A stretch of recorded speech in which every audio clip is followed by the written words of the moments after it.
the soft spot, but this is a very weak area where your sinus cavity is. And you broke both orbitals and the nose. Dude, like I do believe the body is resilient. You ever seen Marab's nose? Yeah. You ever seen the X-ray of Marab's nose? No. Dude, did I send it to you? It looks like a spine. It's been broken. Dude, he's got 33 vertebrae. No, actually, I mean, it's literally fucking crazy. I've had 3 broken noses. I've had it fixed twice. Yeah, I know you had it fixed. You know, this is one. There it is. That's Marab's nose. Oh my god. Oh my god. I mean, that looks like a long cocaine binge right there. It took out the whole fucking left side of his nose. That looks like you got hit with a sledgehammer. I mean, that's crazy. That nose is crazy. That is crazy.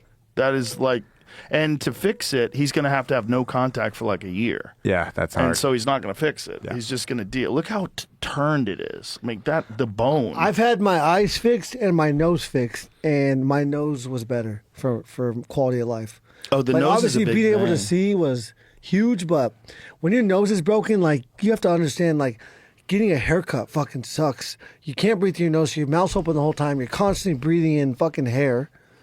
Like there's so much. Being at the dentist and they ain't using the suction thing, you're choking. Every time you eat food, like there's something missing. Yeah. Sleep. I wore a nose strip to bed for 10 years now. You know, and now you used to I'm have used a scab, a permanent scab, because I peeled that thing off all the time. Yeah, my nose is used to it now, but yeah, when you losing got your it nose fixed, is insane. When you got it fixed, which fight was it before the Max fight? Yeah, right before the Max fight. And then you could breathe out of it perfectly. Yeah. Is it still good now? Yeah, he broke it, but he didn't break. He didn't fuck with the cartilage. He actually fractured the bone up top, so I didn't have to get it fixed. It's another factor that when we were talking about the fight, and you know, people were talking about this matchup with Ilya. I said you have to think about what he did to Fiziev. Fiziev is a super talented striker. And then you also have to think about the Max Holloway fight because he was pressing in the first round, but he got caught with a jump spinning back kick to the fucking face. And when that's a game changer. And it happened at the end of the first round, and from that it changed the tone of the fight because it was just dead on. It was perfect. Yeah, and couldn't have landed any better. And the truth of the matter is psychologically I was not there. I was not prepared mentally for the fight. When I fought Max Holloway, it was such a different circumstance. It was, you know, a guy that wasn't in my weight class. It was a guy that I'd never thought about fighting. It was for fun, and the whole experience was so different than any other fight I've ever had. When it comes to like being mentally prepared for a fight. What do you attribute that to? Like what was myself, my and us, like we told him to take the fight. He didn't want to take the fight, and then we told him that you're going to keep the title contention fight because that's what they promised us. That's why he was very. Well, every one of you was like, "Oh, something was different." It was like, "Well, why didn't you guys fucking say something before the fight?" You told me afterwards. Tell me after the fight. Dude, like I knew something was different, but like I needed to know. He tells me afterwards. He's like this. He's like, I just didn't respect him, and I'm like, how could you not respect Max? And I didn't catch on to it. So it's like I'm always looking for flags and things like that. And 100%, I take 100% responsibility because that's how we learn. Everybody makes mistakes. I remember the Tony Ferguson fight. I didn't give any fucking water. You know, like there's like things that we all learn from. But the thing when he had told me that, I'm like, how did I not catch that? From you, because he's like, dude, he was a smaller guy, just didn't, and I was like, dude, Max is like one of the guys that I look up to from the outside. Like he is talented. I remember like, thinking, what am I looking for? Like, what am I afraid of? I kept trying to convince myself that I needed to find what I was to be worried about, and I couldn't find it. So you always need that before a fight. Yeah, absolutely. No matter who it is, you're fighting. Right. You know? Right. Yeah, and so like I've never been as present and like I've never been able to retain a fight, and before the knockout, I was there. Like I was in the arena. I saw the lights, I saw the people, I heard the people. Like I've never been there in my life, and I think that I can attribute that to me not being scared, and so me not being in a real fight or flight. Real life or death situation. Yeah, so situation. You weren't fully focused. You could actually hear the crowd. Yeah, I could hear my thoughts. You know, I had thoughts. I've never had thoughts in a fight because I'm so intuitive and reactionary. And that one was just so different. There was so much. And so, sure, the kicks, the eye pokes. No, I think I couldn't have beat him that night with the mentality that I had. And that was my last lesson to learn. I had made my lessons with Oliveira was like I wanted it so much. I wanted it so bad, and I wanted to perform, and I wanted to impress my fans. Rose had a fight that night, and she fought like absolute garbage. And I told my coach, I was like, Coach, don't worry, I won't do that to you. He said right before we're about to walk. Right before we're about to walk, I was like, don't worry, Coach, I will never let you down like that. And Coach is pissed, and everyone's, the locker room's all fucked up because Pat's fucking weird. Is that the Carlos Esparza fight? Was that the same night? Yeah. And I was at home, and so there was and that was my fault. I allowed those things to affect me, right, and to, affect my fighting decisions, rather than just being myself. And so that was a huge mistake. Another mistake was, winning 2 or 3 times in a row and just kind of becoming complacent with how serious what we do is and how dangerous this game is and how much luck and chance are a factor every single night. And so, I wasn't doing the extra credit. I wasn't sitting in the sauna at home, and I don't know why. It's just, and then I made that mistake probably into the Eddie Alvarez, Dustin Poirier fights, lost, and then I won 3 or 4 in a row, and then I completely went back to the same mindset of I'm the best in the world. Nobody can beat me, and I paid for it. And those 2 mistakes were huge, very, very big learning lessons. And then the Charles Oliveira fight, I was like, I wanted it so bad, and then I made the moment so much bigger than it actually was because it's just 25 minutes in time, and it's all I can control is being perfect, my preparation for it, but then ultimately being there for 25 minutes and being perfect. And those are the mistakes that I made. I had to learn. I had to make those mistakes. I would not change anything about my career. I think the farther back into my career you go, the more special this moment is. And, I think in time, again, this is going to age like my career is something special. The way that I did it, the way that I lost, the way that I stayed on track, the way that I, threatened retirement if I wasn't going to get a title shot, the way I called my shots along the way, and the discipline I had. I mean, it's second to none. I've watched this sport my whole life. Since 1992, my dad showed me. I remember as a 4-year-old seeing it. I don't have a lot of, great memories. I remember my childhood, but it's not like you have specifics. But I remember seeing it for my first time in my dad's bedroom. We were sitting there watching it together, and I was enthralled. I was like, this is amazing. I love this shit. Can you picture that? Him with like a baby bottle just squeezing it. Yeah, and I was like, I just fucking love this. I love it. And then I watched it, and I was a diehard fan. I've been a diehard fan ever since then. And especially in 2001 when it came along, I was, probably in 7th or 8th grade, 6th or 7th grade, and just fell in love with it. And then, me and Call going into college, we'd go and sit at Buffalo Wild Wings for 6, 7, 8 hours, spend $5. Those poor service people. It's just amazing that you've been able to keep this ferocious mentality for so long. Yeah. Because I remember when you first entered into the UFC, the Michael Johnson fight, I was so pumped for it because I was like, get ready, because this is going to be fucking wild. Because I had been a fan of yours when you were fighting in, what was it, World Series of Fighting? And then that Michael Johnson fight was everything that I thought it would be. Fucking crazy. Just a wild-ass fight. Crazy coming out party. Dude, I giggled so many times in that fight. Oh dude, when you went against the cage and you were like this, you like look back and you were like, oh, I'm looking for the shot. And you're like blocking off the thing.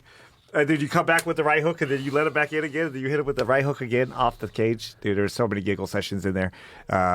I wasn't nervous because just, again, that's the way he fights. And I'm like, no one's going to forget this fight. Michael Johnson was swinging, too. I caught him with that left hand a few times. Well, that's the same left hand he knocked out Dustin with. His left hand is so fast. It is so fast. And Michael has power. Yeah, he does. Yeah, dude. And he was trying to win. I mean, he was going all out. That you guys just emptied out in that fight. It was fantastic. And I was like, there it is. The 3-rounder to get off the backflip. Took 3 rounds. He got up there, fell off, got up there, fell off. I was like, you can do it. I'm out there motivating him. I always get so scared for your knees when you do that. I'm like, please don't hurt your knees after you won the title. I'm 100%, baby. Hey, I ain't missed it yet. We're training for Khabib. We're over at high altitude. He's doing backflips off the cage. And I was like, stop. Do this after the fight. Yeah, he's like, hey, no more backflips. I was like, Today's the day. Today's the day I become a bitch. Like, today's the day. I'll never forget that moment. He's I was like, you know what? I turned my head. I was like, nah. Go ahead. That is Let's kind do of this. true, right? Dude, when it's you mentality. get something and all of a sudden you're special, then you start protecting it, and then you won't be special anymore. Dude, Yeah. this is Right? what makes him That's who why he I is. told him. I was like, so today's the day, huh? He's fucking crazy. Like, I never want him to stop being fucking crazy. Like, everything about him in life, when you play golf with him, he's the highlight. He does shit that, like, you'll never fucking see. Like, it's like everything you do is the highlight. Like, his life is like his fighting. He's fucking wild. So your mentality, you've never had to work on. I mean, obviously you've learned lessons along the way, but you've never had to like sit down and work on this mindset. It's always been something you inherently possessed. Yeah. I think. It's crazy.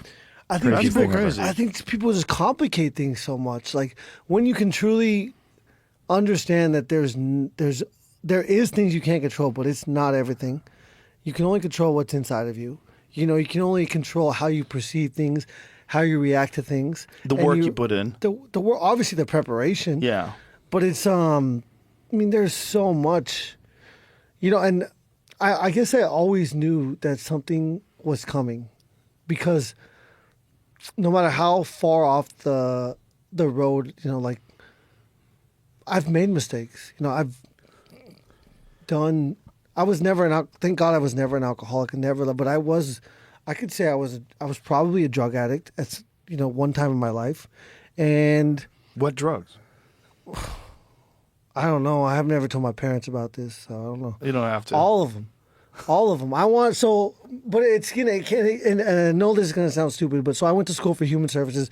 I wanted to help people. A big part of that is helping people come off drugs, and I lost over a handful of friends, really close friends, from drugs. Where I come from, we're not far from Mexico, and we had the best. We had the best shit coming right across the border before it ever got cut up, and it was my life. You know, where I'm from is very boring, and so, like, you chase, again, you know, we have it so good in this country. We're always trying to create chaos in order to feel something, and I guess that's what I was probably doing.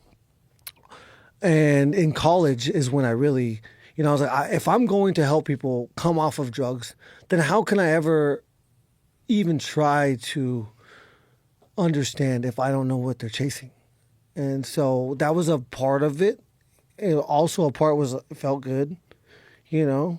And so, you know, once I did certain things, I knew what people were chasing.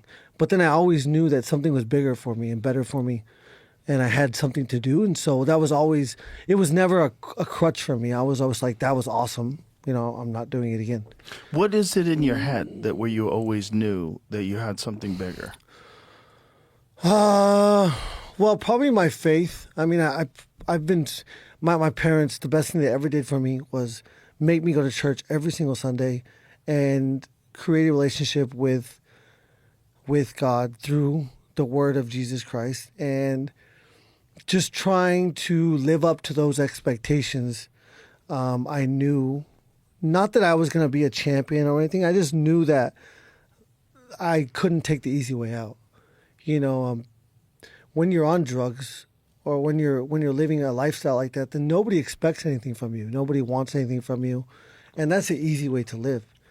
You know, those Right. there's no pressure. No expectations. No expectations, no pressure. And I mean, it really is, I can understand how you can let that overcome the passion to live, you know? And I don't know, I just think the passion to live because of my faith has never outweighed my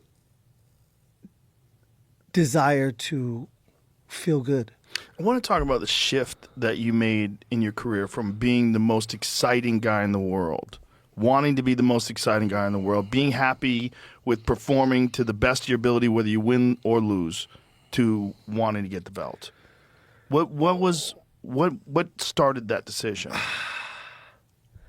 It's weird because I don't remember a time or a day where I made a change other than I'm not going to get hit. You know, in the Dustin Poirier fight and the Eddie Alvarez fight, I absolutely almost broke them. And it was no different than any of my other fights. Nobody had just ever, same with Ilya, you know, like nobody had ever got past it. Nobody had ever been able to withstand the ferocity of my actions for 2 or 3 rounds. And then those guys did. And I was like, what happened? You know, and ultimately I put myself in a position and I got hit with a shot that took me out of the fight. And so after those fights, I was like, I have to not take these shots.